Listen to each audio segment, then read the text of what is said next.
on, man. Hurry up! Hurry up! Hurry up! Hurry up! Hurry up!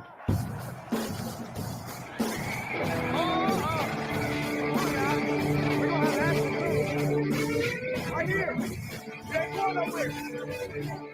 Well, yeah, you got some safety. Hey, why don't we pass? Ball at the 5, 3rd down and 2. That was bad. Let's go have some fun, bro. We ain't got to talk about too much.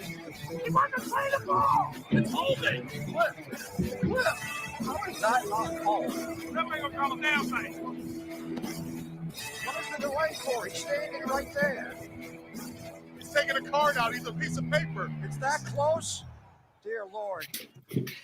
Hello and welcome. We're the Aussie guys. I'm AJ. Here with me is G and our special guest again. Benny. How you doing?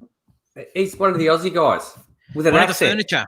That's we have an accent compared to him, but that's right. He's living in a country full of accents. I feel like I've graduated from the poor soul that you've dragged off the street to at least the kennel in the back garden. That's where I'm currently, I think, sitting. So, yeah. Yeah, well, AJ actually mentioned that it's a bit like a stray dog. You know, you get this stray dog, it's a bit of a mutt. It's probably 5 different breeds in one. It's looking a bit skanky.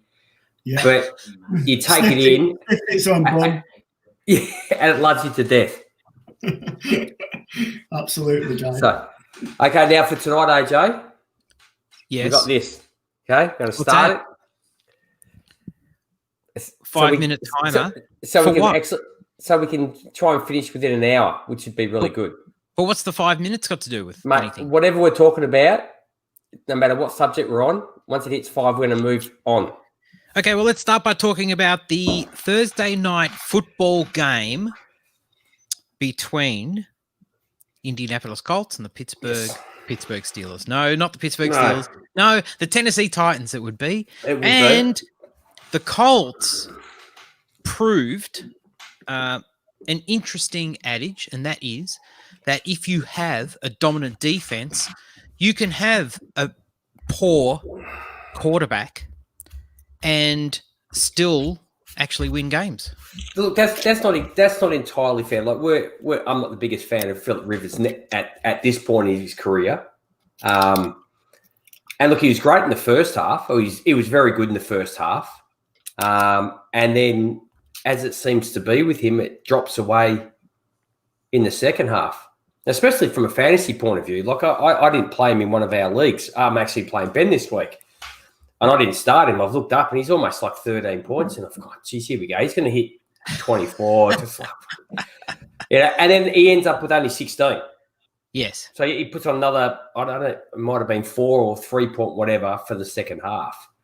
But the whole game, that wasn't his fault. It's just the game changed, especially with that really poor punt that went, how far to go?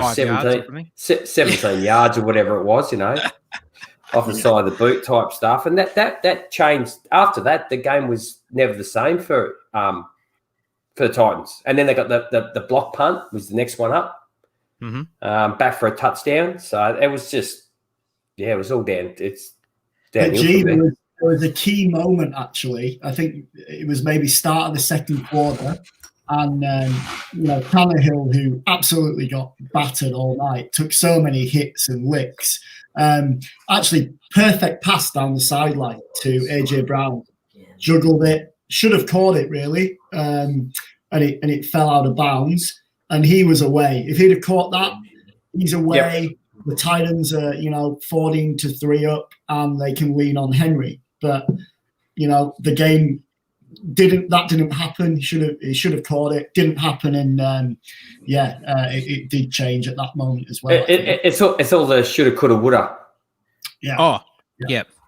Mine should have just been no, shoulda's not woulda, coulda. Actually, no. That shouldn't have. That's the one. Don't tell your mother, okay? A couple of stories out of the game. One Michael Pittman Jr. Hey, he looks good. 7 receptions, 122 yards. So a bit of a breakout game this week. And Nahim Heinz, who I did actually start in a couple of leagues, not because I knew this game was coming, but just out of necessity. Yes. He's been a bit hard to trust after week 1. He's been a bit up and down. The floor for Heinz is 0. And the ceiling seems to be like, well, today, 115 yards and 2 touchdowns. It was about 26 fantasy points he scored today? Correct. Yep. And it just sort of, I think it's a bit game script dependent. So, if the game breaks a certain way, Nahim Heinz is the perfect back for Phillip Rivers. And something else in the mix, guys, be interested in your opinion. Jonathan Taylor. Yes. Matt, there you go. Yes. What about him? Yeah. What about him? I think that sums it up, doesn't it? What about him? He's the forgotten man in the offense that everybody thought he was going to be the man, really. He's been disappointing. That's not overstating things. When Nahim Heinz is your leading running back and looks infinitely better, now Heinz looked fantastic, then I think that sort of says something, and certainly with not time to give up on Jonathan Taylor at this stage. I'm not saying that, but certainly disappointing. Interestingly enough, what you said, AJ, Heinz leading the rushing. He also came into the week leading the Colts in receptions as well, which is just phenomenal, really, when you think about the wide receiver room there. And I know Pittman struggled with injuries as well, so we have to sort of note that. But yeah, in terms of Jonathan Taylor, obviously Matt got the early work, and that's fine. Timer. But as soon as you got injured, you think, all right, he's just going to take that stuff. And then I think straight away, I remember watching it, because I have a few shares of Jonathan Taylor. And I was kind of like, what the hell is Jordan Wilkins doing getting carries? Like, seriously, what is that? Like, I don't understand, Or even in garbage time, was it Donta Foreman? Oh, that's for the Titans, though. That's for the Titans, dude. Oh, it was too. Sorry. Yeah, okay. Geez, you're doing well tonight. Donta Foreman on the Colts, and the Colts are playing Pittsburgh. You're doing well. Matt asks, I'm about 2 for 5 at the moment. That's my AJ, funny enough, in a game where, the Titans quickly needed their big guys to step up, I think I was just looking earlier at this. Between Donta Foreman and Jeremy Nichols, they took 11 carries and 3 receptions away from Derrick Henry. I mean, wow. I don't understand why. Yeah, no. Why? I mean, we know. Donta Foreman just kept running into the line. Yes, he did. At that point, I think they'd given up. But look, I think that if we know, it's a fair proposition to say that the Titans coaching staff know that Derrick Henry is the kind of guy that runs downhill. You need to give him 20 carries. Give him 20 to plus carries. And I mean, he got 100 yards. I don't know how many total carries he had, but as you said, they certainly took a lot of carries off him.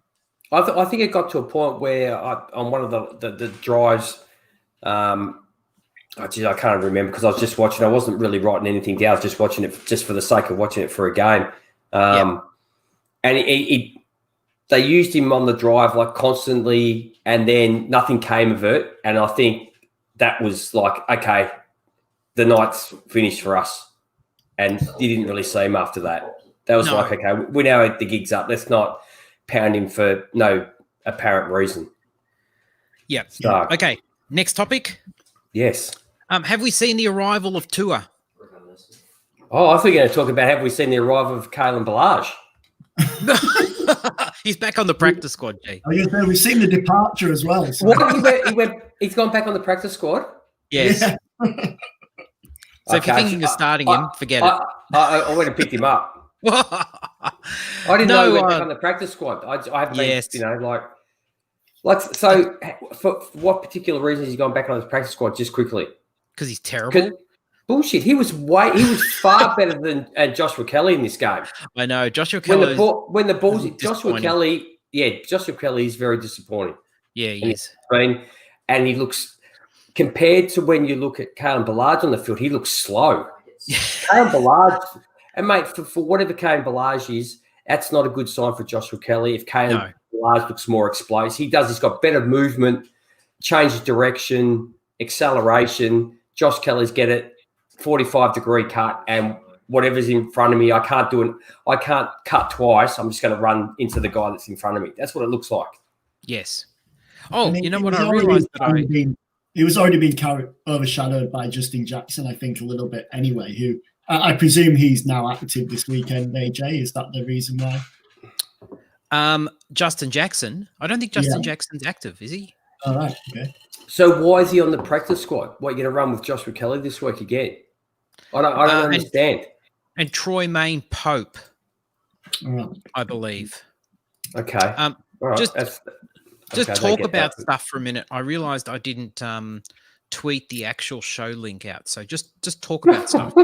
So what was that? Let's talk about the question, G. Tua. Yep. The one thing that struck me, G, and I don't know if you thought this, because his first game was obviously against the Rams, so a tough defense, particularly up front. They're going to give a lot of different looks. They put him under a lot of pressure. Not so much last week, but where he really excelled was on the move, like throwing on the move, hitting his receivers downfield, 20, 30 yards, just taking big chunks. I think it was something like 4 drives for 8+ plays and 60, 70 yards. Like he really moved the six well, and that was because of his sort of movement, which for a guy who did a lot of that at college anyway, was good to see that rhythm. I'm very interested in your opinion, G. He's 2 for 2. Not that means anything. No, mate, I wouldn't put down the first game as for him. But anyway, go on. But and honestly, in this game, he looked good, but I don't think he was the reason that. He's not the reason that the Dolphins won the football game. His numbers were pretty good. His numbers were fine. Yeah. Yeah. What did you think, though? Who's he playing against? Who was he playing against last weekend? Arizona. Yeah, mate. You go. I'm sorry. It's hard to compare somebody who moves around after you watch Kyler Murray play against him. Like Kyler Murray's just he's zipping around everywhere. Yep. And then he makes Tua look slow. No, mate, that's harsh to say, but mate, Kyler Murray's just he zips it. I don't know if he's moving that quick. He just takes a lot of real little steps, but he does. And then you watch Tua, and I thought Tua would be a lot quicker mobility wise, but maybe that's because I've just gone and watched Kyler Murray run around like a maniac, and the way that he does it. He did keep pace with him last week, and this was with a backfield of Jordan Howard and Salvon Ahmed. So, I feel like you got to give him some credit for, and he lost Preston Williams. Preston Williams went off injured as well in the second quarter. So, to bring them back and lead a drive, was great. No, it is. And look at Arizona's defense is a little bit suspect. It is for something that has the playmakers that it does. It's not a defense you're scared of, is it? When you go up against them, no. Especially in fantasy, when I see Arizona on there, I'm not worried about putting players on the park against them at the moment. No. In this season of swings and roundabouts, looks like we're going to get Nick Chubb back this week. Woohoo! After having CMC back last week and him balling out, looks like we're missing him again. This is kind of the nature of the season, though. What's that, G? I got him for 1 week. Yeah, that's right. I hope you've got Mike Davis. I hope you didn't drop Mike Davis. If anyone dropped Mike Davis in a league and can't get him back, then that would hurt. But, yeah, that's a bit unfortunate. Hang on. I'm just reading here that they're hopeful. Okay, so that CMC will be back week 11. Okay, so Chris Ganley's just put up the 2020. I take it the 2020 Kyler Murray is ahead of 2019. A 2019 Lamar Jackson. Yeah. Oh, really? I'm guessing, is that for like rushing production? Or I suppose that would be for yardage. I'd take it. Yeah, it's definitely not like Murray at the moment ranked 12th amongst quarterbacks for passing yards. Yeah. Okay. So I looked it up today. That's one of my stats I'll bring up tonight. Well, I've just brought it up. But I was on to bring it up later, but too late. Sounds like we've got similar thoughts here, G. We might have. But AJ, the interesting thing is Kareem Hunt really hasn't done anything special in Chubb's absence, and he almost looks. I think that backfield's better with them both in there. So I think it's really a positive for Hunt as well. I think the week after Chubb left, you saw Kareem Hunt have like a really good game. Go, here we go. He's going to take over this backfield, and it just hasn't happened, which is great for me because I have a ton of shares of Nick Chubb. Yep. But yeah, it just hasn't happened. They're a better. Maybe what we saw at Kansas City was the best of Kareem Hunt. What's the offensive line like in Cleveland? Not amazing. I mean, they've spent a bit of money on it. Good enough. Good enough, yeah. I think it is. Yeah. Well, if you're a very good running back, you should a good enough offensive line should be enough. Is all you need. They brought in the guy last year who was at the Titans who really needed him today. I forget him. First round pick. What's his name? Offensive lineman. Tackle. Mate. Taylor Luan. Oh, okay. I was going to say offensive linemen are like kickers, mate. Not for running backs. No, of course not. I just don't know any. Okay, a bit of a question mark this season on Lamar Jackson. Yes. In a story this week, Lamar said that the defenses are calling out the Ravens' offensive plays at the line of scrimmage. Okay. Which, if you're a quarterback, well, you audible, you change the plays, you improvise, and you think Lamar is like the king of improvisation. Mate, you'd like to think that if they know the play that you'd change it and just go, we'll just run with it and we'll just hope that we're better. Yes. Lamar's obviously down in most statistical categories, down in completion percentage, down in touchdowns, down in rushing. What do we think about Lamar and his struggles? I still don't think he's still got a ways to go as a passer.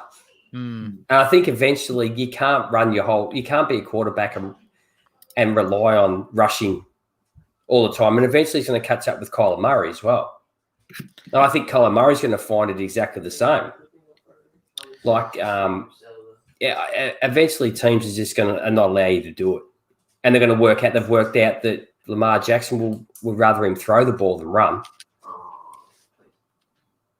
Yeah, that's right. That's my opinion. Murray's ahead of Jackson, though, in that sense. I mean, even last week, the Cardinals really struck. Like, I think they basically took DeAndre Hopkins out of the game a bit last week, and Murray still managed to. I mean, Christian Kirk had another great day, and Larry Fitzgerald's always there for kind of the safety blanket. So I think Murray can move the chains in that intermediate much better than Jackson can. Jackson can throw the deep ball, no problem, but the intermediate, no chance.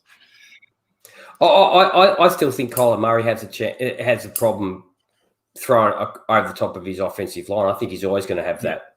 Yeah. He's got to get out of the pocket to throw the ball, or he's got to throw it between the passes. And mate, you can't rely on that all the time. No. Andrew's put up here, Dak Prescott still has more yards than Cousins, Minshew, Mayfield, and Jackson. That's amazing. Is Lamar a buy? in Dynasty at the moment? Not for me. I wouldn't be buying him. What are you doing? I've been trying to flog Lamar Jackson to AJ, and you've just turned around and gone, no. The answer is yes. Yes. We continued this call for about an hour and a half last week after the show, talking about the exact thing. So I'm not going to let you get away with it. No, he's not a guy for me. There's too many good quarterbacks coming as well. Like, you've seen how rookie quarterbacks this year who are more pure pocket passers, like Herbert, like Burrow, even Tua, I think, is a better passer. There's more coming. Why would you go and spend a lot of capital going to get Lamar Jackson? He's going to be more than one first, isn't he? Probably. Does he need more targets? Like this John Brown's, he's cracked the sads pretty much. It's almost to the point that not John Brown, Marquise Brown, Hollywood Brown. Oh yeah, Hollywood Brown. Yeah. It's almost got to the point where he sounds like he just wants out already. And who else has he got there? He's got Willie Snead. He's got Miles Boykin, who they hardly use, and maybe Miles Boykin's not going to be what some people thought. No, Mark Andrews. Mark Andrews. Yeah, he's the one consistent guy that he seems to find quite easily. Yeah. But Mark Andrews is having a very down year. Obviously, everything's linked, but... Yeah, I think it is. It's not just one thing. I think if you look at some of Lamar Jackson's throws on the weekend are just... it's great that you can get it down there at 150 miles an hour, but mate, you got to get it within an area that your receivers can catch it. Yeah, maybe this is just the. Look, we often see this. I mean, it's not called sophomore slump for nothing. We often see it. Although this isn't sophomore, is it? This is third year, isn't it? Third year, yeah. Third. But technically sophomore, like he was proper starting last year. Yeah. So, it's not unusual to go through this kind of growing pains. I mean, he had such a successful year last year. Based on the fact that he runs the football. Down. Yes. And he doesn't run. They don't let him get to the edges now. No. Teams are awake. Keep him in the pocket. Yeah. Do we have to rush him? No. We just keep him in the pocket and make him throw the football. Yes. Well, I mean, we saw that in the playoff game against the Titans, didn't we? As soon as the Titans went up big, he couldn't get him back through the air. And I think we talked about this maybe last week about, how them and the Niners, didn't really address the fact that they don't have that number one receiver, that guy that can go move the sticks or go up and get a contested ball like your DK Metcalfs, your Hopkins, etc. Like they don't have that. They went out and drafted similar guys to what they had, like Duvernay and guys like that. Like it doesn't. Speed guys. Yeah, you can't run a 1 or 2 dimensional offense. You've got to have more ways to win than that, and that's what I think Lamar's struggling with. How many teams in the NFL have no number one wide receiver or like dominant guy and are good? Well, I mean, if you look at all the teams that are currently sort of in the playoffs, there's not many that don't, right? So, and in addition, and kind of, I know I'll bury the lead a little bit as to what our topic is, although we did tweet it out. But when I was going through and looking at wide receivers in draft rounds, there's not many wide receivers that weren't in the first or second round. Mate, it was hard to find a receiver after the second round to put into what we're going to do. Yeah, yes. That you'd think that's good. Yeah, exactly. It was damn hard. And so then it kind of makes you think maybe there's something to this, which is like, of course. But you know what I'm saying? Yeah, you're going to have the 1 or 2 guys that people will bring up. But over the amount of wide receivers that get taken over the draft, it's tiny, minuscule. You go through all the leaders at most of the, don't forget about quarterback, but all the leaders at running back and wide receiver, and the bulk of them are first or second rounders. Yes. And it's interesting, particularly the guys, who aren't your prototypical, ex-receiver or, guy on the outside. The guys that, like are the speed guys, like, your Deebo Samuels and your Brandon Ayuk. How many of those guys are, soft tissue injuries, hamstrings, calves? Because, you stood on the sidelines a lot, and then you've got to run, stupid mile an hour in cold weather usually, and then you stop again for 10 minutes and you got to start again because it's not, that's not what you need.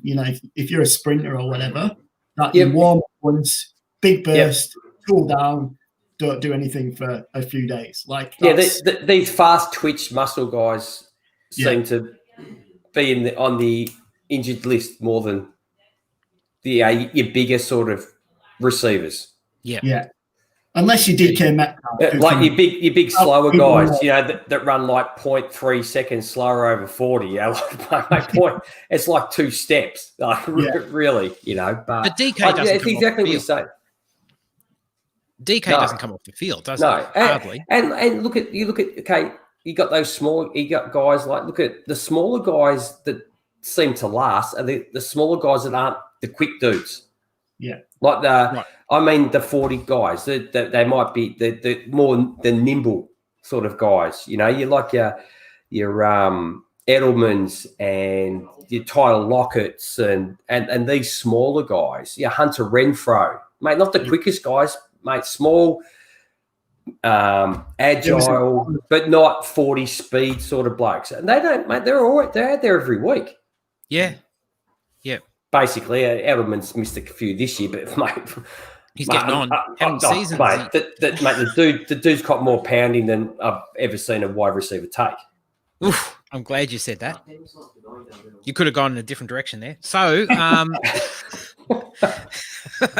we could have gone a bit blue, but we didn't, which is good. So, which is unlike me. So I usually take those opportunities.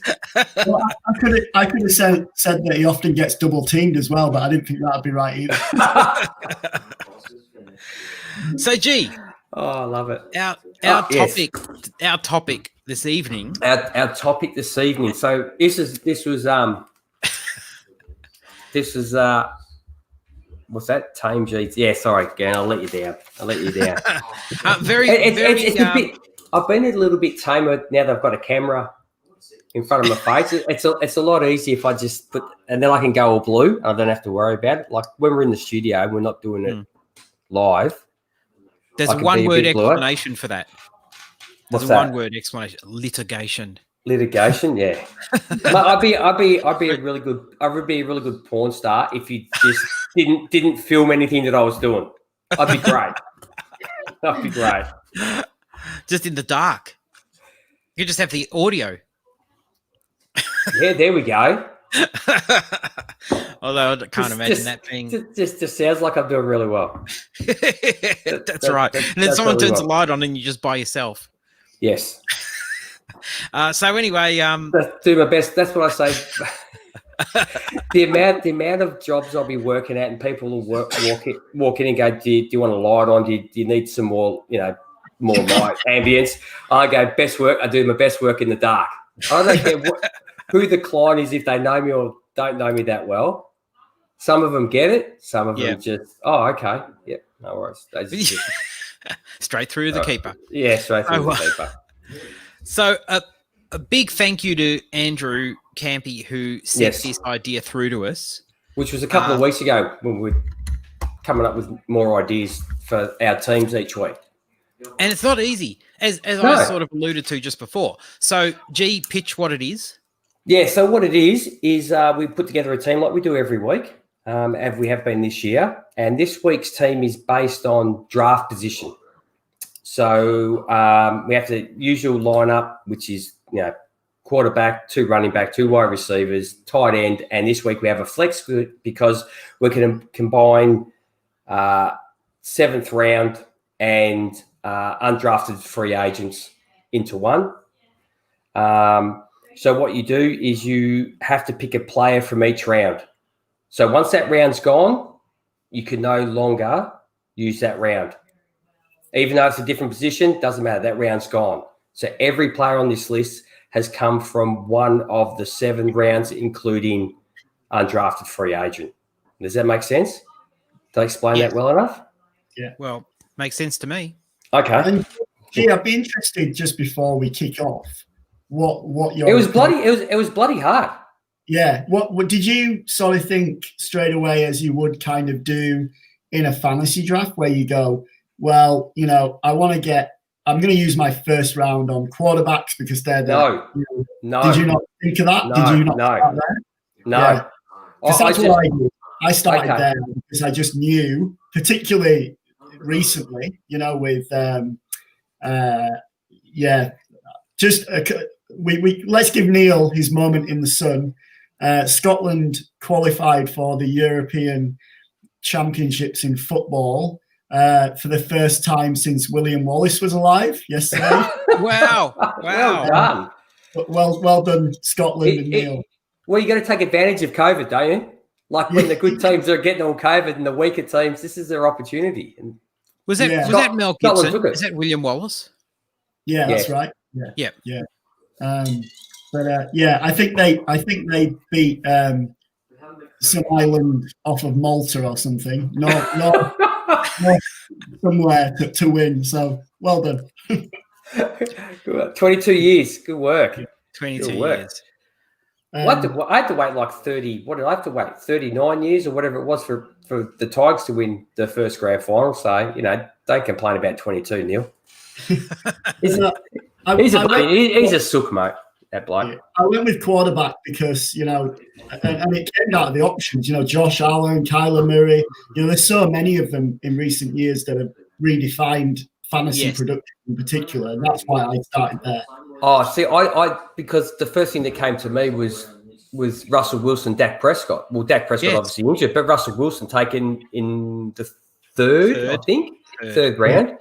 Yeah. So that made me think, okay, well, if I can get a better wide receiver or running back in the first for this week, I'll look at doing that. So, but I ended up not doing that because the way my team I started writing down players. Yeah, and so I had a group of players in the first round, a group of players in the second, a group of players in the third, and then it started to get a little bit harder. Yeah, and harder and easier. Harder and easier actually, because the less players in the 4th, 5th, and 6th and 7th round, the good players stand out. So you just take them anyway. So it was easier that way. I just found harder in the first 2 or 3 rounds is to try and put together a team because there are so many good players in the first and second round to use. Yeah. Which ones am I going to put together on my list this week to make a team? Yeah. So I know for all the GMs in the NFL that watch this show every week, don't ever trade up into the 4th round because it never works out. It's a wasteland. The 4th round is a death trap. For whatever reason, it is a wasteland. But the interesting thing is just the amount of players in the first 3 rounds, especially, that you see having successful NFL careers, and it's telling. It's really telling. I just put it down to the 4th round is where you sort of get your offensive lineman, maybe a defensive guy that could be something. Probably. Yep. You're not taking your skill position players in the 4th round. No. You know what I mean? So, all right. So who won? Ben, as always, mate, you're the guest. So I think we're going to basically, you and I, sounds like we have the same first round guy. So who's that? Well, who's your quarterback? So, it was a bit of a toss-up, if I'm honest. I sort of looked at a few extra stats around it and really focused on the fantasy aspect that sort of tilted it this way. But I went Kyler Murray. So it was going to be either him or Josh Allen.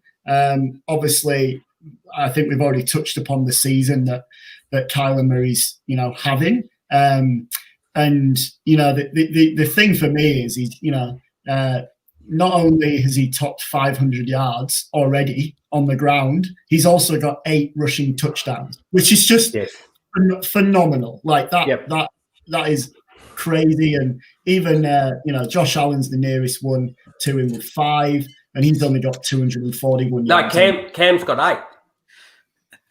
Oh, is he? Oh, he was too far down. Well, I was looking at the top. He's probably too far down. Yeah, I was looking at the top 5 fantasy production. So that's yeah. Oh, look, I went Kyler Murray as well because he's against the Buffalo Bills, and the Bills' defense this year is just like a soft glow light compared to what they were, the brightness that they were last season. And they're giving up 19, almost 20 fantasy points to quarterbacks. Yeah, he was the first overall pick out of Oklahoma. So, look, he's averaging a tick above 29 fantasy points a week. What's wrong, AJ? You're both absolutely mental. Well, he's averaging 29 fantasy points a week. No other quarterbacks doing that. I picked the first round quarterback as well. He has rushed for a TD in every game bar one, and one game he ran 2. So basically, he's averaging a rushing touchdown a game. Okay, granted, he's 12th in passing yards. He's 12th in TDs, passing TDs. 12th, wow. He's first in rushing yards. Yep. With 543. I think he's ranked in the I'm just off the top of my head, maybe in the top 20 running backs at the moment. Yeah. He's first in rushing TDs, as Ben said, with 8. And the Bills have allowed 7 QBs to be top 12 finishes so far this year. They've allowed 6 of those quarterbacks to score at least multiple passing touchdowns. Exactly right. Yeah. So, he's got a great matchup too. So, and they've also allowed 4 rushing TDs to quarterbacks. Well, let's throw it to AJ because he's been looking like he's been watching like SBS Croatian news for the last looking quite confused and looking around to whether he's putting subtitles on. So listen, okay, it's not sort of the gap is not so wide, but I didn't go Kyler Murray, and I know that he has more points, more fantasy points on the season, but I don't see. Very hard to go past Aaron Rodgers, who I picked as my first round quarterback. Okay. Picked in the 2005 NFL draft, picked 24, and they are at Jacksonville, that powerhouse defensive team, and he has 24-2. Are they at Jacksonville? Ratio. Well, they're at home, aren't they? Against Jacksonville. Oh, I don't think so. I think they're away. No, are they away? No, they're at Lambeau. So.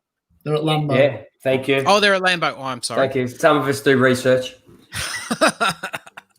No, that's a good pick. I can't argue with that one, AJ. Give us your reasons why. I can't argue with. Look, Kyler Murray definitely has the fantasy points on the board. There's no doubt. And I could have gone that way, but I think Aaron Rodgers. I think the Jacksonville matchup in particular. Who did you say Kyler has this week? The Bills. But yeah, the matchup's just as good. And the thing that when I was looking at multiple TD scores as well, Rodgers has thrown for at least 3 passing touchdowns in 6 of 8 games, and he's had 4 games with 4 passing touchdowns, which is just ridiculous. Given that the fact the Packers didn't give him any targets to throw to in the draft. His receiving core, it's insane. I mean, obviously Devontae Adams is having I shouldn't say a career year. He's having an amazing year. It may be a career year. But when you think of who else is, I mean, MVS has gotten a little bit, not much. I mean, there's not a lot happening. Robert Tonyan's got a little bit. Alan Lazard, I think, might be back this week. I think that's a possibility. Obviously, Aaron Jones is having a good year. He gets a fair number of targets as well from Rodgers, but there's nothing else. There's literally nothing else. I mean, I think what he's got though is I think he's got a better balance than he has had in previous years. Like particularly Jamal Williams has looked a bit better at as a pass catching guy.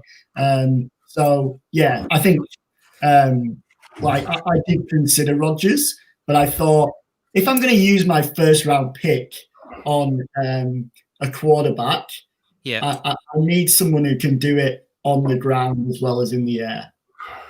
Okay, that's a fair call. And I must confess that I did start out like I saw someone mention Tom Brady. Tom Brady's kind of like the obvious pick, and Russell Wilson's another sort of obvious one. And I started off thinking Russell Wilson because I thought, that's clever. Let's get a quarterback that wasn't a first-round quarterback. But then when you go, that third-round pick is pretty valuable because it's very hard to fill the other positions if you use it. Or mind you, I've used the first on the quarterback. I could have used the sixth, Tom Brady. But again, we're going to play this week. After what we saw Tom Brady, that performance he put up last week, especially that last interception, was just like, I've had enough. I'm packed up and gone home. That was just poor. I don't care. You're a professional. I don't care how long you've been in the league. You know better than I don't care if you've been hit all day. You take the sack. Yes. You take the hit or you go down if you want to do that. You don't throw the ball. Mate, that wasn't even a throw. That was just like shooting a 3-pointer from the middle of, from the halfway mark and just putting it up. It was poor. Yeah. Hey, listen, just as a bit of a segue, the Bucks, they were absolutely cooking. You think of how Ronald Jones was playing, and then you bring Fournette in, right, into the mix. I'm talking about like a few weeks ago, Ronald Jones was on a tear. So what you do is you bring Fournette in, you shake that up, and then you go down the toilet. You also were absolutely cooking with Mike Evans. I mean, Godwin's been in and out. He's been not doing so well with a health perspective. But now you bring Antonio Brown into the mix. Like, why are you messing with the chemistry? Something that a machine that was working incredibly well. I mean, not just moving along, but performing at an incredibly high level. Oh, there's AB. We'll just grab him. Like, this feels like so stupid. Yeah, I think. Let me bring out the old book again. One of the things that strikes me about this is there's a passage where Bruce Arians, I think he's talking about Carson Palmer, and he's saying that basically to every quarterback he's ever coached, he said, on first down, if you've got a big shot and it's a risky throw, take it. That's basically what he said to him, and he said it to all his quarterbacks. And what it looked like on Monday night was like literally every down was that was applied. Like it looked like he was just reckless, like 100% reckless. But I mean, he doesn't call the plays. I think Byron Leftwich calls the plays. So right, yeah. But still, Brady, I think, could take full responsibility for that. Absolutely. But I wonder about the merits of you've got something that's working, and then you just bring other pieces in. Oh, let's grab this. Let's grab that. It's like playing fantasy football, and you've gone and grabbed the guy based on his name, not on his grip, of what he's done lately. Yeah, I mean, Fournette's not playing well. No, but what you do is you bring Fournette in. Okay, Fournette's a good relief pitcher. Yes. And that's what you use him as. Yep. Yeah. But it looked like you don't try and blend the whole thing together. And there might come a point where RG3, I was going to call him, is Ronald Jones, Rojo's not looking that good, and Fournette, you give him a bit bigger role. Sure, but that game, so Rojo had that. It was a bad pass by Brady. Rojo sort of juggled it. he sort of caught it low. He was down on his knee, I think. And that's when he was standing up because he was thinking, oh, hell, might be able to get a couple more yards. He tried to stand up and turn at the same time. The ball wasn't properly secured. Correct. Yeah. And for that, he went to the doghouse. Yeah. And prior to that, he had really shown something. Like, I think we now know Rojo is a back. He definitely is a decent back. 100 and plus yard games. He looked like he was, solid out of the backfield, quick, picking his lanes really well. Maybe it's a bit of old school though, AJ. That's what I mean. It's Arians. If a running back fumbles, get him in the doghouse. Whereas I think Arians. Nowadays, progressive guys like your Matt LaFleurs and stuff will just give Aaron Jones back the ball the next carry and he'll go down the field and score a touchdown. I think it is the coaching. Yeah, 5 minutes. Okay, all right, G, we'll move on. So we all used our first round pick on quarterback. We did. Yes, I tried to not use it on the quarterback, but it's just it's too tempting. When I ducked out of the room before, I was trying to find. I wrote them all down on a piece of paper, like all the plays, and like I was going to say why I went for a player and who was the other one, but I can't find it. Hopefully, it'll come to me as we're doing it. So anyway, RB Ben, where'd you go and who'd you go with, and what round was he drafted in? Homer pick for me, and you can't blame me. The second round out of Florida State Seminoles. Dalvin Cook, who, has been out of this world in the last 4 weeks. Broken, I think it was 7 franchise records over the last 2 games for all kinds of things like, consecutive 200 plus scrimmage yard games, multiple TDs, you name it, he broke it. And, a bit of love to the rebuilt Vikings offensive line, which is looking very good now. Ezra Cleveland, a tackle, G. There you go. Learn his name. Is there any fantasy points attached to offensive linemen? No? Don't worry about it. We're doing offensive linemen later, aren't we? Flex offensive linemen. Yeah. But also, blocking guys like your Kyle Rudolphs, Herb Smith Jr. We'll talk about, I'm sure we'll talk about Alvin Kamara, but for me, I think watching Dalvin Cook run the ball is probably the most exciting thing in the NFL. Ooh. Certainly the moment it is. Yeah. He is looking amazing. And when you said what was the phrase you used? You said he broke. I thought you were going to go like he broke the spirit of many defensive backs over the last several weeks. That would have also been accurate. Yeah. Man, he has been absolutely on fire.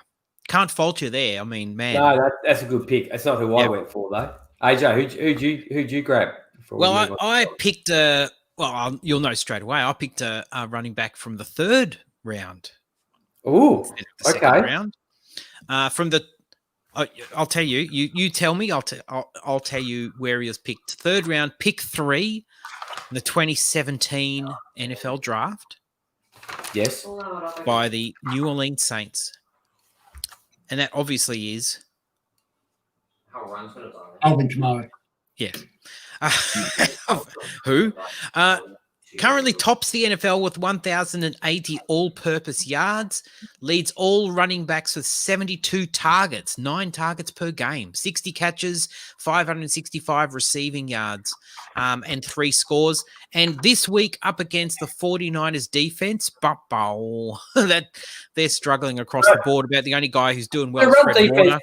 The run defense aren't that bad because you have guys like Fred Warner in the middle. Well, they're middling, 16th against the run, but they have allowed the 5th most receptions to the running back position. Okay. So there you go. And he has been absolutely lights out amazing as well. Like Cook, I mean, if you went into an NFL draft, redraft this year and you picked one of Kamara or Cook, you're very happy. There's no doubt. And that's what was put to me by Ben. Was it last week or the week before? Who would I take if I was doing a region? And I took Kamara. And then 2 weeks later, the last 2 weeks, you see what Dalvin Cook, and I was watching him. I actually watched him thinking about your question, going, I don't know, I might have to change my mind a little bit. It looks fantastic. And when you're running away, but he's running away from Trufant, so it's not exactly, you haven't got speed chasing you, there's a reason, AJ, the interesting thing about Kamara is, if you look at the split there between rushing and receiving, he's actually got more receiving yards than he has rushing yards. So he's got 565 receiving, 471 rushing. Dalvin Cook has 858 rushing and only 173 receiving. He's right. Cook's got 13 TDs, Kamara's got 8, and Kamara's played one game more. So interesting to see the split, I think, there between those two guys. Yeah. And look, Kamara was always like this when Drew Brees had a little bit more left in the tank. But we could see this coming. There's some things that I think pan out sometimes, and you think, why didn't I think of this? Because it's bloody obvious that Kamara would get so many receptions in this sort of offense with a quarterback of Drew Brees' age. It makes perfect sense. And no Michael Thomas. And that helps as well. Oh, just a little. Yeah, it seems something like, what was it, like 44, 48% of every ball that was thrown in the air last year went to Michael Thomas. Right. So okay. AJ, Dalvin Cook, okay. So he basically has 144. This is not a Viking show, Ben. I'm making a point, G. Hold on. Okay. All right. He has 144 rushing attempts. We're doing a lot better than Trump's lawyers in court at the moment, then. Yeah, he's got 144 rushing attempts. The closest running back in Minnesota to him, Alexander Madison, has 69 rushing attempts. Okay. Yes. Of which nearly 25 of those was in one game, the game that he missed. Alvin Kamara has only 96 rushing attempts. And the second guy there, another ex-Viking in the Latavius Murray, 81 rushing attempts. Wow. Only 15 less. So if you give half of those to Alvin Kamara, it could be lights out, right? It could be an extra, 30, 40 fantasy points on top of it, what he's got already. So is there a potential there, or do you think they'll always use a guy like Murray a bit more?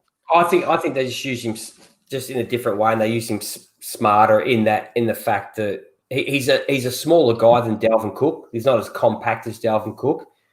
Yep.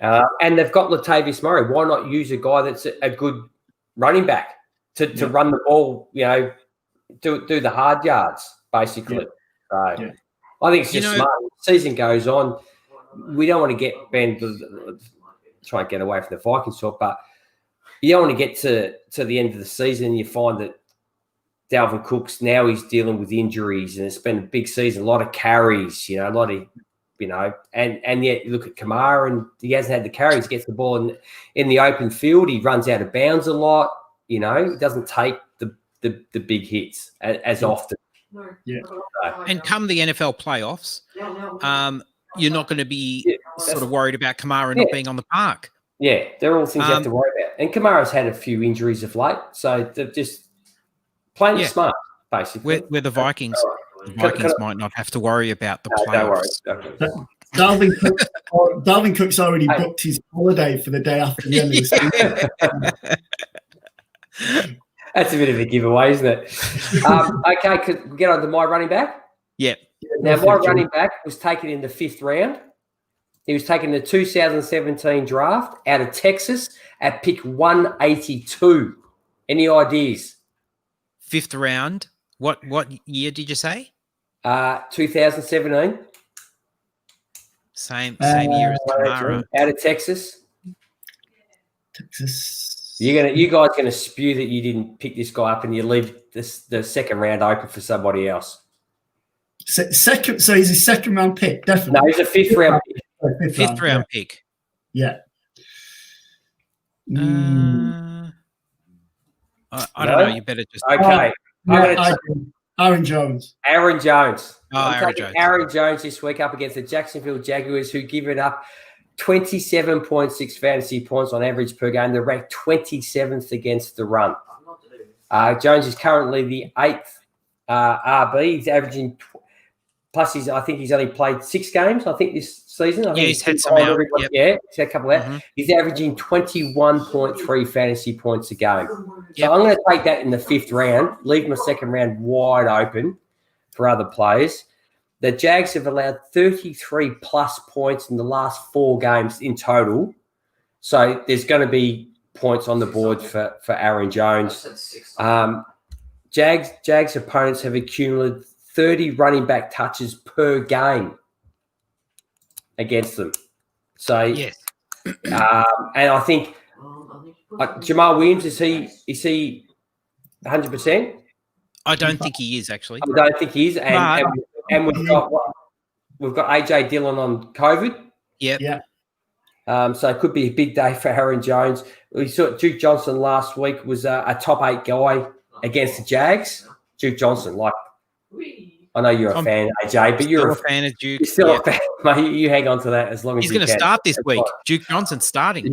4 RBs against the Jags have been top 8 this season. Can I just? So I'll just be the negative ninny, right? Now, last week was the Thursday night game, wasn't it? Green Bay and the 49ers, where the 49ers were it was a hospital squad. Yeah. And Green Bay got to Aaron Jones was returning from injury, so they were playing it safe with him anyway, granted, right? But the game got out of hand so quickly that they just said, oh, we're just going to put him back in a box. Like we want to protect him. So Aaron Jones, I don't know, he might have had maybe 12 carries or so. Aaron Jones could be the reason that everybody gets put back into a box this week. Yeah, well, this is to put together a team based on round, mate. I am taking Aaron Jones, a 5th round pick. That is who's one of the, if not the best. He's averaging, I think, maybe the second highest out of any running back. Well, listen, when Green Bay are 28 zip up in the first quarter, then maybe they say to Aaron, hey, listen, you can just go after your 3 touchdown, 100 yards, and just go sit over in the corner for a while. We'll be okay. Go and have a mojito and put your legs up. You're good. Get a massage. Yeah. Yeah. Okay. No, that's a good one, G. That is maybe the same place that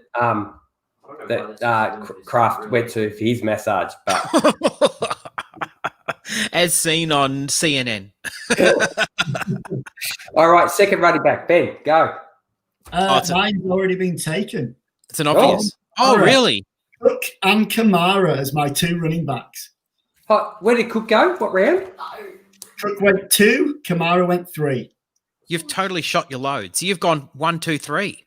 I've gone Kyler, 1st round quarterback, Cook, 2nd round, and Alvin Kamara, 3rd round. Big. Wow. Go big, go home, boys. Mate, this is where I had my piece of paper. This is where I had the juggling act, like because of the wide receivers that were in these rounds compared to the running backs. Yes. And I wanted the wide receivers, so I had to give on the Kamaras, and I took and the Dalvin Cooks because I wanted the receivers for this week. That's fine by me. Yep. You're going up against me, who's got the number 1 fantasy quarterback and the number 1 and 2 fantasy running back. So let's see how you do, mate. Yeah. It's just something they don't trip over. You're in trouble. Jones style. No, like Calvin. Who do you have, AJ? It's your second running back. Well, I think there's an obvious one. And Neil's with me as well. And I went with James Robinson here. So undrafted. Okay.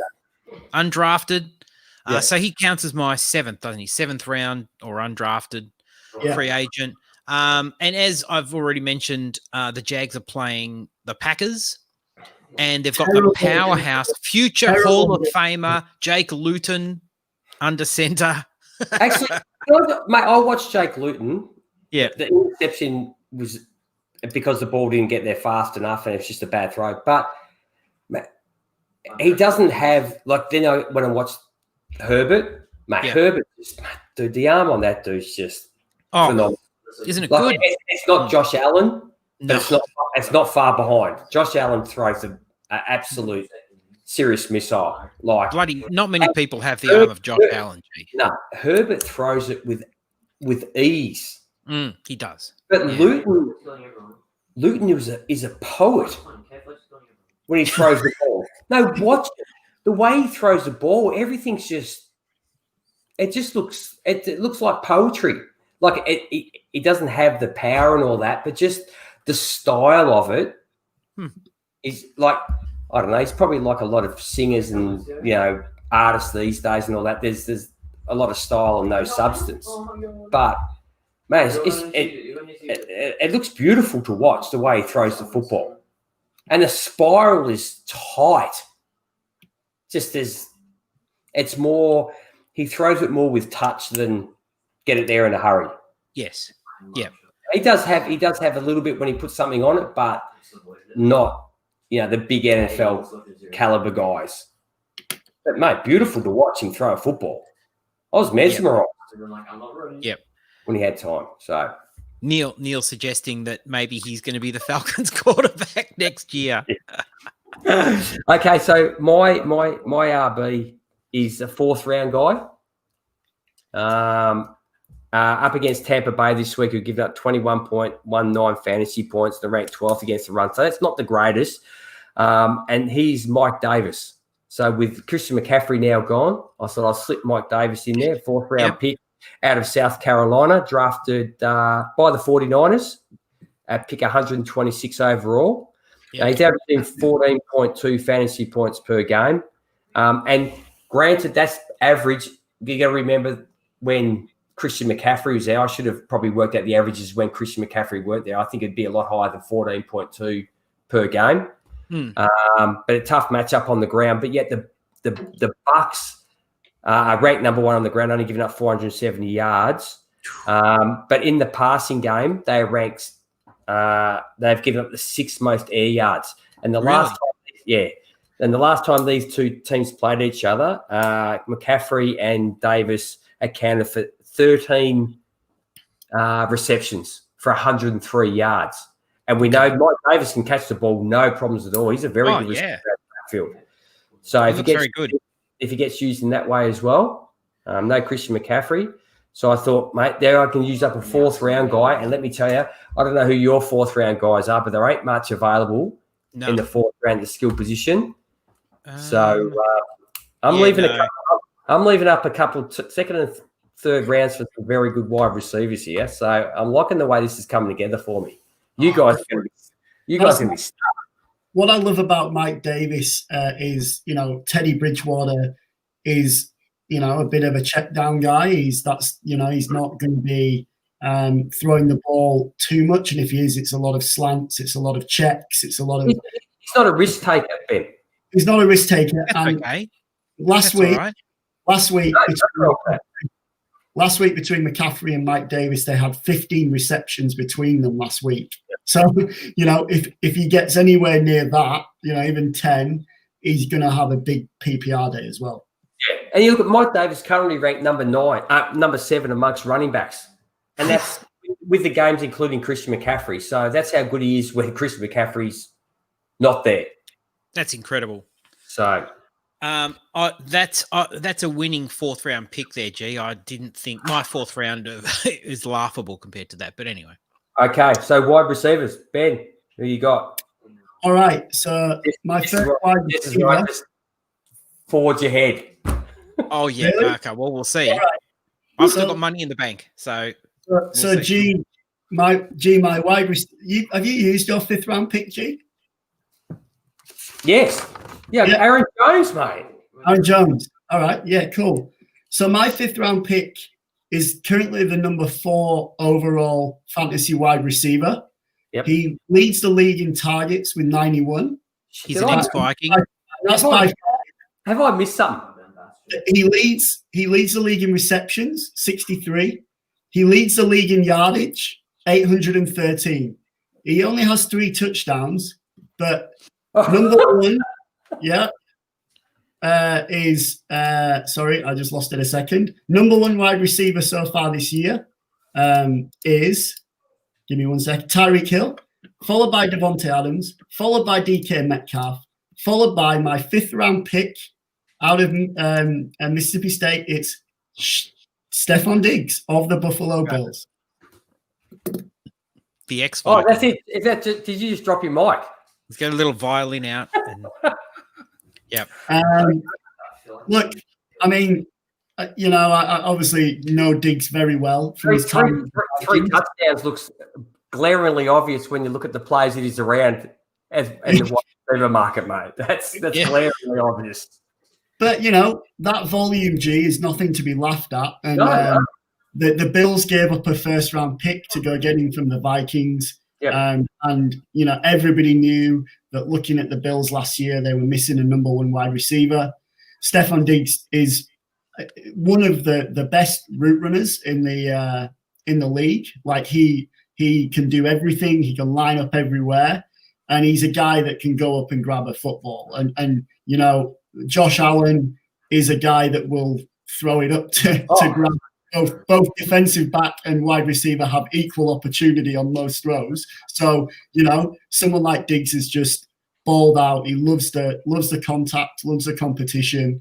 And Josh Allen is, he's always going to be, looking his way. And he gets that Arizona Cardinals defense that we talked about earlier that shipped all those yards to Tua last week. So, very, very happy with Stephon Diggs there as my wide receiver 1. No, don't mind that at all. That at all. I like that. Some might say he's preferable to Aaron Jones, but we'll leave that to the watching public. Okay. So what's his best outing? 20, 29, week 2. And after he's had two weeks of 20. I'm guessing Aaron Jones would easily stick up a 20 this week. No problem. He could. He definitely could. He definitely could. But so could Stephon Diggs, and he's got 160 plus fantasy points so far this year. Aaron Jones just 127. So bit short change there, G. He's only played 6 games, dude. 2 games behind. Yeah. All right, AJ, who have you got? Well, I actually had in my other wide receiver spot, I did have Stephon Diggs as my 5th rounder. So, but I'll talk about my first wide receiver spot. I did spend a 2nd round pick on a wide receiver. As I alluded to before, you go outside rounds 1 and 2 and it starts to get thin, I tell you, quickly. But Neil put up here that DK Metcalf in the 2nd, which would be an excellent pick, except that I did pick the number 1 wide receiver in fantasy right now, who I think is hard to ignore. How do you not? How do you not? How do you not pick him? Devontae Adams, who is on absolute fire. 2014 draft. How do you not take him? How do you not take him? 2014 draft. You just go past 21 in the 2nd round. And you know what? The dude is amazing. He's done more in 3 games than most wide receivers do in a whole year. And you know what? I remember not that many years ago. I mean, how many years has he been in the league? 6, I suppose. I remember not many years ago that there was a buying window, like almost a window where you could almost get him off waivers. Like he was almost down and out, like almost considered a bust. What year would that have been? 2nd year, maybe 3rd year, and since then he's not looked back. Mate, he goes up against the Jags this week, mate. They're giving up 38 points. They're ranked 20th against wide receivers. So he's a 53rd overall pick, round 2, out of Fresno State. Mate, look at that draft class. We spoke about this draft class a couple of weeks ago. Watkins, Evans, OBJ, Robinson, Landry, Cooks. Not a bad draft class for wide receivers, is it? No. Yeah, and we're not just talking. We're talking. Like, take Watkins out of it, but what he could have been. But Robinson, OBJ, Evans, Landry's been just a PPR machine. Oh, yeah. And Cooks has been good when Cooks has been good. But, mate, in the last 3 games, Adams has 30 catches, 422 yards, 6 TDs. That's 44.6 fantasy points, 30.3 and 33.3 in the last 3 games alone. It's insane. He leads the league in red zone targets. The Jags have allowed the 3rd most points per target. So the 2 players this year that have gone over 10 targets against the Jags, and he's going to go over 10 targets, has been Brandon Cooks and Keenan Allen, 161 yards and a touch and 125 yards. I can tell you right now, he's definitely the 161 and 2 looks a lot better than what Brandon Cooks did. He's definitely going more than 125 and no touchdowns that Keenan Allen did. So, yeah. And only once this year has he had under 10 targets. Adams. Yep. You're absolutely right. Sorry, I'm just looking up. The only thing I will say here, because I was well aware that by taking Dalvin Cook, he's the second, not the first, AJ, wide receiver. But anyway. Sorry, what were you saying, Ben? Yeah. So he does come up against CJ Henderson, who is the Jaguars, first round pick this year, and PFF. He's finished as the top graded cornerback in PFF twice in his first 7 or 8 games, or whatever it is, and they've already said he's going to run with Adams. So it could be get a lesson. He's going to get a lesson. Mate. Yes, he is. He is. If you see what Xavier Howard did for the Dolphins against DeAndre Hopkins, he had a couple of pass interference calls against him, which obviously moves the sticks, but doesn't show up on the old fantasy stats. So, you're saying a bit of that going on. Just a word of warning that it could be, rookies make mistakes, and if he's going to run with him, it could be that there's more flags than receptions this week. That's all I'll say. Okay. No, I must confess that, I play in a few cornerback required leagues. And last week, I was, sometimes I get a bit too smart for my own boots, And I thought Emmanuel Mosley, one of the Niners cornerbacks, was playing on Devontae Adams. I thought, man, he's going to, because Devontae Adams is going to get targeted, as you said, 15 times or whatever. I thought Emmanuel Mosley is going to get a heap of action. And in the first quarter, he did defend this pass. I don't know if you can recall it. I do. It was beautiful. He just got his hand on it, pushed it away, but then it went downhill real fast. It's like trying to hold back the flood, you've got your finger in the dike and you're not, Devontae Adams is too good. You just can't, you can't defend the guy. He's just amazing. Yeah, it's like 20 holes in the dike, and you've used your toes up, and maybe, the last thing just can't plug that hole. No, exactly. Okay, Ben, second one, because we're going to skip AJ here because he's already given us. I've got Diggs, yeah. He's got Diggs. Who's your second wide receiver? So my second wide receiver this week, he does have a difficult matchup. He's got the Baltimore Ravens, so it is a bit of a risk. And I originally thought about Adam Phelan here because Adam Phelan is an undrafted free agent. And he could have been an option, but I didn't go for him just simply because of the performance of this guy over the last 2 weeks. So the last 2 weeks alone, he's had 24 targets, 18 receptions for 227 yards. Jacoby Myers of the New England Patriots. And yes, he's got the Ravens, but the Ravens have been had a few times. Yeah. They haven't been exactly unbeatable in the secondary. Correct. And he's he's now got like I think Myers has the 6th most targets in the NFL over the last 3 weeks. So wow. who else is Cam going to throw to? No one. No one. I went blank. I couldn't think of anybody. Yeah, exactly. It's very hard. Yeah. So it's very hard. They've made a conscious decision to throw this guy the ball. And last time out, he absolutely went off against the Jets. 12 receptions on 14 targets and 169 yards. The only thing he didn't do is score a touchdown, but at that volume for your wide receiver 2, you can't turn that down. Yeah, I like it. And where was he taken in the draft? Undrafted. Yeah. So that's my 7th round pick away. So I'm left with a 4th and a 6th. That's the same as me, actually. I'm left with a 4th and a 6th. Tough. Okay, well, I'm going to take a bit of a fly this week, and the guy is at the moment is the number 5 wide receiver in fantasy, and that's Tyler Lockett, who was drafted in the 3rd round. So this is my 3rd round pick, 69th overall. I'm a little bit of a Tyler Lockett fan.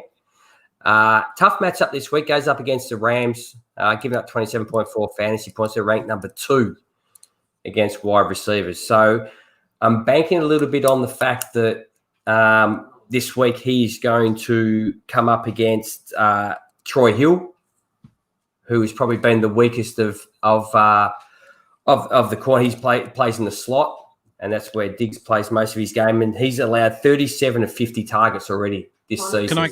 Can I give you a hint, G? Sorry to butt in. Troy Hill is a very good fantasy cornerback, which tells you he's a terrible. Yes, that's even better. So, so he was drafted 3rd round, 69th overall, out of Kansas State. The other one I threw up this week was his oppositional wide receiver, who was also taken in the 3rd round and also at the 69th overall spot, and out of Eastern Washington, and that's Cooper Kupp. Very nice. So I threw those 2 up, and you've got Tyler Lockett playing against the best defense against wide receivers, basically, and then you've got Cooper Kupp, who are playing against, without a doubt, the worst. They're actually, the Seahawks are giving up more than double the amount of fantasy points to wide receivers than the Rams are. But I'm a big believer in Tyler Lockett. He's had 4 games under 10 fantasy points, granted. He's had 2 games 37 plus with that 203 TD game, 2 games that were 17 and 19.7 respectively. Look, I could say a few things. He's been outside the top 50 wide receivers 4 out of the last 5 games, but I just think he's sort of due. Well, like you said, G, that massive day that he had against the Cardinals, basically I think the Cardinals put Patrick Peterson on DK Metcalf, and Russell Wilson just went, all right then, no problem. I'll just pepper Tyler Lockett. So no doubt that Jalen Ramsey will be on DK this week. And like you say, Troy Hill's the perfect guy for Lockett to run around the field, playing catch me if you can, pretty much. Yeah, against a really good scoring cornerback in fantasy. Thanks, AJ. He is. All right, so we move on to the tight end position. Ben, who you got? Who have we all got? Yeah, I think same guy. Are we all on our 6th round pick here? Yes. Yeah. Shall we all take a trip to Vegas together? We should. The 2015 draft, pick 28. And what happens there stays there. The wide receiver pick out of the Ravens. Yeah. 204th overall out of Georgia Tech. Yeah, just phenomenal so far. Saw double-digit receptions for the 4th time last week. You see the TD pass? Yeah. That ball was traveling from short distance, and he just plucked that thing straight out of the air. No problems. Yeah, and he's not like he doesn't. Usually what you look for in your tight end, unless you've unless you've got your Kelsey or your Kittle or whatever, is the guy who's going to, make a big play. You're looking at a TD every other week, 50, 60 yards. That's probably what you're looking at for a sort of mid-round tight end. This guy is just volume. I mean, we talked about the absence of a number one receiver. You can pretty much say that about the Raiders. They haven't really got a guy who's going to, put up much like the Niners with George Kittle. Waller's the guy that they use, down the middle of the field, in the red zone, got great hands, athletic ability, amazing. Was 71 targets already this year in 8 games, Ben, for a tight end. Oh, yeah. Incredible. Yeah. Bit soft in fantasy drafts, I thought, at the start of the year. People weren't really, they were a little bit down on him because of his big year. They doubted that he was going to continue that. But, he's got a bit of history. He had a bit of history. But when Gruden loves someone, he's just going to feed them, right? So he, gives him every opportunity he gets. I was looking actually, at that position basically. So, tight end, it's not, it's not surprising. Like, usually there's a few surprises in a lot of leagues. But, number one fantasy scoring, tight end this year is Travis Kelce. So, not a surprise there. By a long way, yeah. And, and then you go on from that, you've got, let's have a look, Mark Andrews, obviously. Darren Waller is number 2. So, by far second. Hopkinson, Smith, Kittle's missed a few games. He will be up there. Hurst, Andrews, and then Jimmy Graham. So, but from, Darren Waller, 111 fantasy points, only trails Kelce in targets and receptions. But yeah, I mean, just for a 6th-round pick, mate, I mean, what are we talking about? I didn't even look past. As soon as I saw him, I was like, nah, there's nobody else. Yeah, and look, he's up against the Broncos this week, and the Broncos have given 80% of all the targets that have gone to tight ends have been caught. Do you know what struck me? How many tight ends are 1st-round picks? There's a lot of them.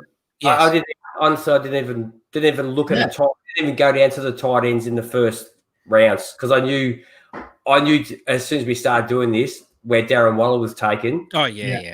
And I'm not even going to bother about looking at tight ends. So, but for this process, if you were going to take a tight end, I think Jonnu Smith was a guy. I mean, he played today already anyway, so I couldn't really pick him. But he was a 3rd-round guy, so he was a thought. But everybody else, Hopkinson, except they're all 1st-round, 2nd-round picks. So you're giving away a big pick on your tight end. No? Yeah, I'm not doing it. No. That's why I didn't do it. So that leaves us with the last position overall, and that's our flex spot. So that'll bring us into a 7-rounder, including undrafted. Well, mine's a 4th-rounder. I'm deeply unhappy with it. Who was your 4th-rounder, G? Your 4th-rounder was so much better. I might pinch him. Who did you have? That's a good question. Who was my 4th? Mike Davis. Oh, see, that's infinitely better than my pick. But see, I did what you like, as you said, the first 2 rounds, especially, but then you go to round 3. When you get to round 4, Andrew's got a post up here as well. Round 4 is tough. If McCaffrey was playing, he wouldn't be my 4th-round pick. I would have been looking somewhere else. McCaffrey? No, if McCaffrey was playing this week. Oh, yeah, of course. Wouldn't have been my 4th-round pick. Yes, that makes sense. I did consider Chase Edmonds. Neil was just saying Chase Edmonds would be his pick. I put in there Josh Reynolds, which is terrible. It's a terrible pick. That's a terrible pick.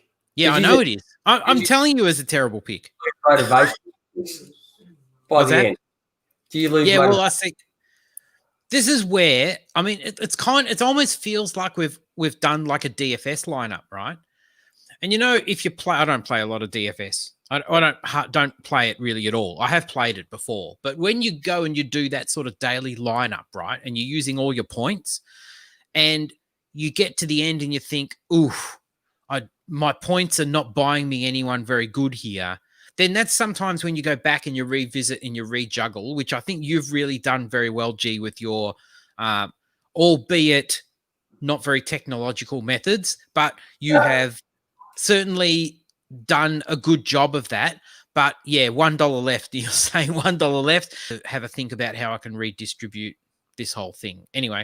Because you probably only did it 5 minutes before we came on. Yeah, that's also quite accurate. So yeah. Who do you have? Well, just to make you feel a little bit better here, AJ, I was doing an article in the week at Start Sit, article. Oh, yeah.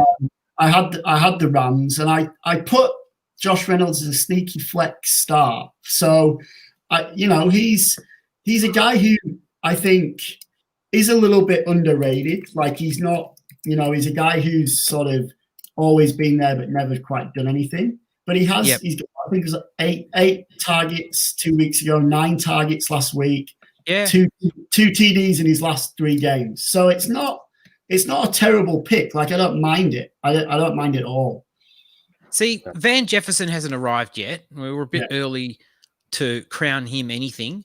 And Tyler Higbee's not Tyler Higbee this year either. Gerald Everett's just eclipsed him, hasn't he, this year? Yeah, he has. I think it's probably scheme dependent. They're probably using him for blocking and things. But anyway, I mean, you really have Robert Woods, Cooper Kupp, and then Josh Reynolds probably. Yeah. So there was only one better pick in the 4th round than Mike Davis. And he's the guy who goes up against the team that gives away the most fantasy points to running back in the league. Ooh, I don't know.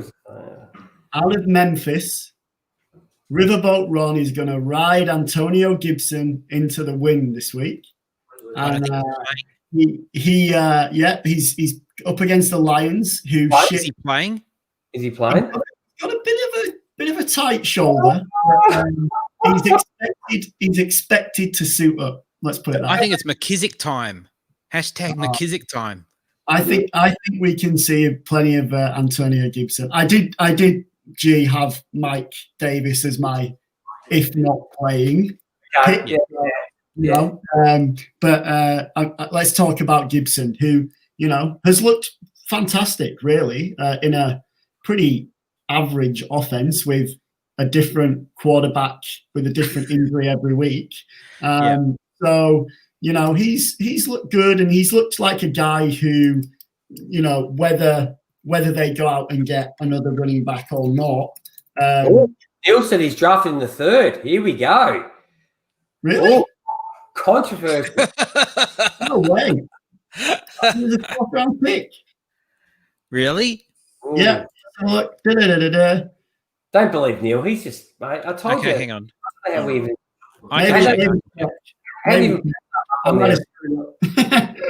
But I think I'm just looking now. I can't remember. I think he was a 4th. Second pick in the 3rd round. Oh, there you go. You know what? He was. When I was looking, I must have just flicked up a little bit too high. I'll pop in Josh Reynolds. No. I originally had Mike Davis, so I'll go with that. But I tell you what, though, the 4th round was an absolute. No, mate, you're not taking Mike Davis. You didn't I'll take him now. Neil, done something right for a change. Well done, dude. I mean, the one that I did want to say, and I was going to try sneak past you as well, was Nahim Heinz. So he was a 4th round pick, but he'd already played and went for 2 touchdowns in summer, so I couldn't really try swindle that with you boys. So. No. He's probably the 4th round play this week, though. Okay, so AJ had Josh Reynolds. Ben had someone who's ineligible. Doing pretty well. So my flex spot is obvious, undrafted. We've already spoke about him. Mate, James Robinson in my flex spot. How good's that? I've rounded this out beautifully. Up against Green Bay. Ranked 31st against the run. They're terrible against the run. He was number 4th on the depth chart at one stage, and then we all knew what happened. We've all seen what happened in Jacksonville with, Leonard Fournette and whatnot. So he's the 4th running back in fantasy at the moment, averaging 18.7 fantasy points a game. Hasn't been under 10 fantasy points all season, and his high watermark was 30.9. The Packers have allowed the most production to running backs than anybody else.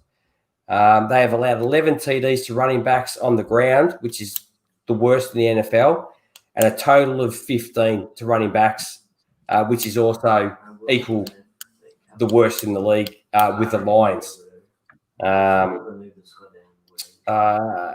So even when they're going to be trailing, which is probably likely against Green Bay, the fact that he catches the ball so well out of the backfield as well, which he's done all season, it's not going to diminish his play on the field. So, quite true.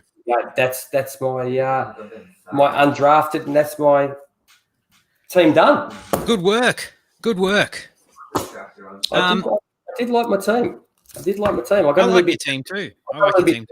And came out with Kamara, and so he's putting a lot of chips on, on two players this week. Even by leaving my flex position on bye, like our starters only league that we've got, I'm pretty sure that I can match you, G, even with my flex spot on bye. So we'll see how that goes up. We will see. There we go. Andrew mentioned Robbie Anderson, also undrafted, which is a great pick. Adam Phelan as well. Adam Phelan's a good one. He's not having such a good year, Adam Phelan. Well, the Vikings aren't having such a good year, apart from Dalvin Cook. Someone please tell me, where do you find the undrafted list of players on the internet?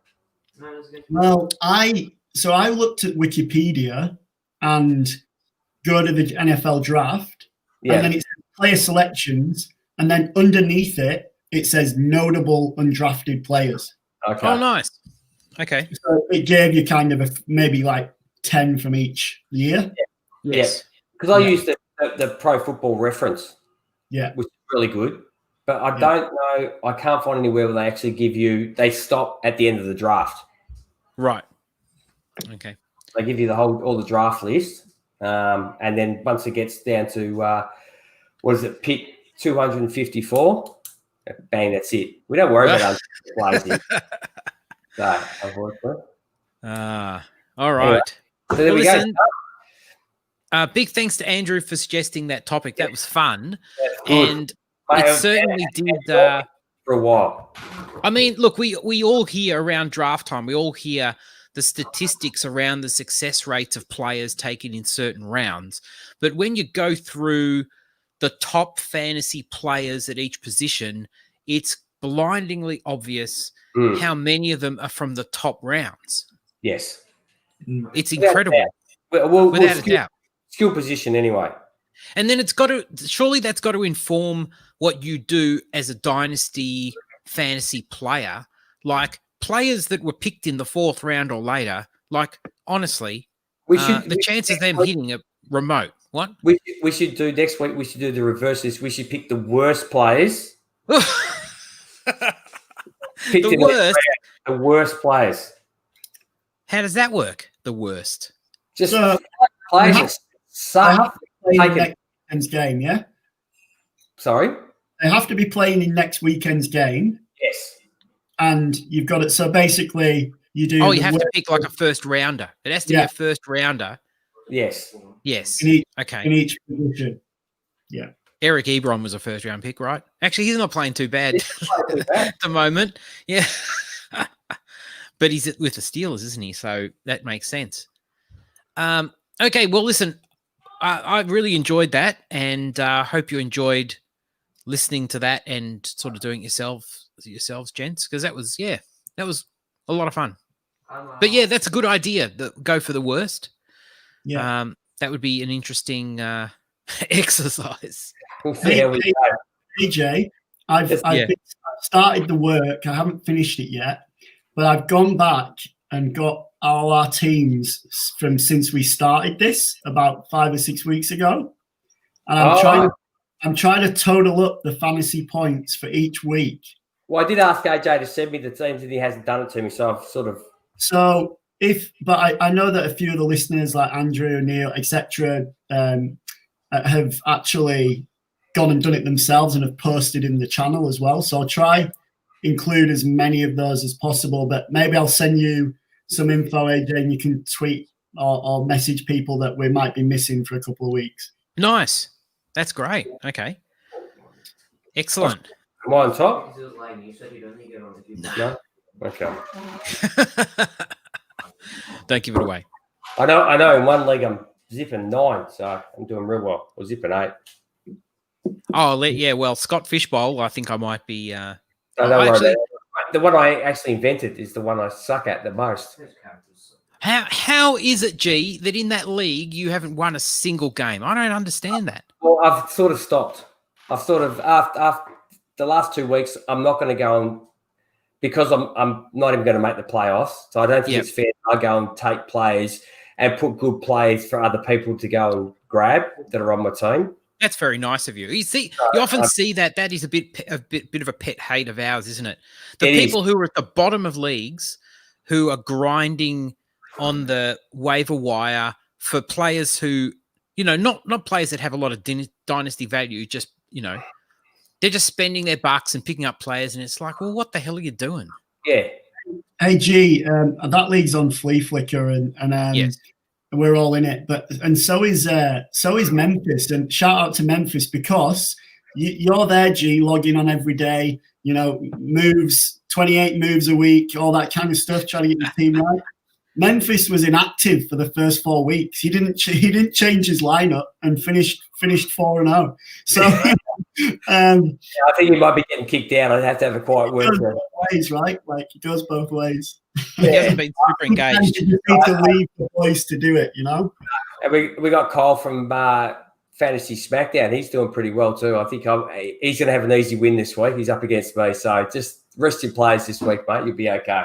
Funnily enough, we were talking about Lamar Jackson earlier. In that league, I traded Lamar Jackson to Kyle for, I think it was Terry McLaurin or someone like that, and picked up Justin Herbert on waivers. Oh, perfect. That's lovely. Won 3 out of the last 4 because of that. Yep, there you go. Wow. Okay, Andrew. And we'll wrap it up. Andrew raises, will we see us in studio show soon? Yeah, we might. Hey, because Melbourne's been 0 for good number of consecutive days at this stage. 10 days, whatever. That's fantastic. Yep. That's fantastic. See you next week, AJ. What's that? I'll see you next week. Yeah, you may well. Well, that would be fantastic. Well, we'll keep you posted. Anyway, this has gone on quite a long time, but it's been fun, as it always is. How's the stopwatch doing, G? No. It's just stuck on 5. I ignored it as soon as I put it up. It's not working. Drinks of the pod. I don't know if we did drinks. I was having a gin before, but I'm way past that now. What's that? Gin and tea. Oh, very nice. Ah, nice. When we get back in the studio, we'll get them together. Yeah, we will. Yep. That sounds good. Well, we have to make it a bit of a celebration if we're back in the studio. We have to kind of make a big deal of it. Yeah. How long has it been since we did a studio show? 4 months. Yeah. Well, actually, we did do one for Scott Fish, didn't we? Yes, that was about it. That's about it. Yeah. So anyway, I haven't been allowed over since. That's right. So yeah.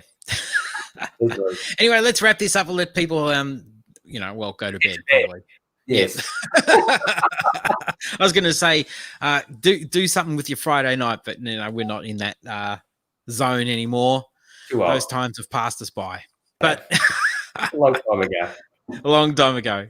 But anyway, thanks for joining us. Hope you are enjoying NFL season and your team's going well, etc. And I was thinking it's about time I did my run home. My highly successful, highly requested run home players. Yes. Gee. Yes, that'd be good. And on behalf of Ben, AJ, and myself, We'll catch you next time. So Yay! Wrap it up like that. There you go. Fantastic. You've done it. Okay. Yeah. Thanks, everybody. We'll catch you next time. See ya.